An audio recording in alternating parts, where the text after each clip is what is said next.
काय पाहताय दादा? बाहेर वातावरण कुंद झालंय, ढग आले, पावसाळी वातावरण आहे बघ. तरी पाऊस काही पडत नाहीये ना? तुला काही बोलायचं आहे का माझ्याशी?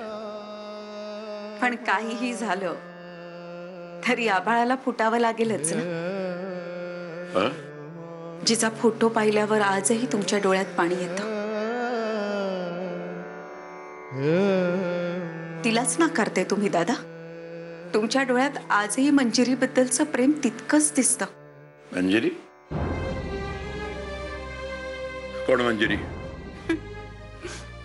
तुमची थोरली मुलगी मंजिरी.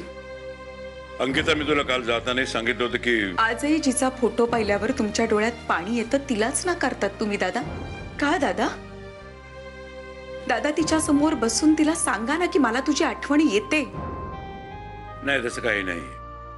तुम्ही किती सत्य नाकारायचा प्रयत्न केला ना तरी सत्य सत्यच राहणार आहे. ते नाही बदलू शकणार आहात तुम्ही दादा.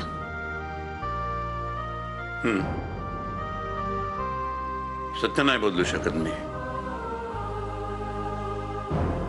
हो ना, मी मंजिरीवर खूप प्रेम केलं एकीकडे, खूप प्रेम केलं. तिच्यावर जास्त प्रेम करायचो म्हणून मग मधुरा भांडायची माझ्याशी, रुसून सुद्धा बसायची. खूप प्रेम केलं मी तिच्यावरती. तिचा प्रत्येक हट्ट पूर्ण केला. तिने ज्या गोष्टीवर हात ठेवला ती गोष्ट ताबडतोब तिची व्हायची. कुठली? जगात कुठेही असलो ना तरी सुद्धा तिच्यासाठी जीव तुटायचा माझा. राजा मिळास, राजा मिळास, त्याच्यासारखंच झालं माझं ना.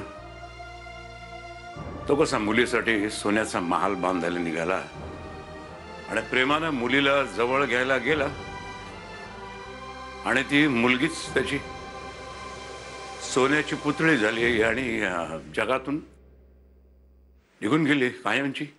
मंजिरी आजही तुमची वाट पाहते दादा. राजा मिडासकडे उशाप नव्हता, तुमच्याकडे आहे. एकदा जाऊन भेटा तिला. नाही नाही, मला तिला अजिबात बघायचं नाहीये.